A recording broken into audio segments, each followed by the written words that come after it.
the CLX Horus Gaming PC, a vessel for the unyielding pursuit of computational supremacy.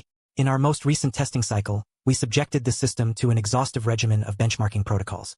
The results were nothing short of astonishing.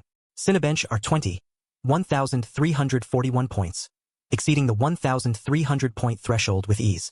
3D Mark x SPY, 18,333 points, a testament to the CLX Horus's unparalleled processing prowess.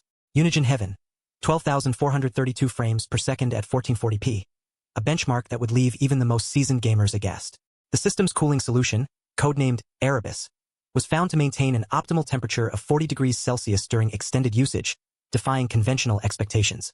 Under closer inspection, the CLX Horus reveals itself to be a masterclass in design and engineering. The compact form factor belies a robust power delivery system, boasting 16 phases of power regulation. A review of the system's specifications yields few clues as to its true capabilities, suggesting that the manufacturer has opted for a deliberately enigmatic approach. We can only speculate on the nature of these hidden features. Perhaps they lie in wait, waiting to be unleashed upon an unsuspecting user. One thing is certain. The CLX Horus Gaming PC has earned its place as one of the most formidable gaming systems we've had the privilege of testing.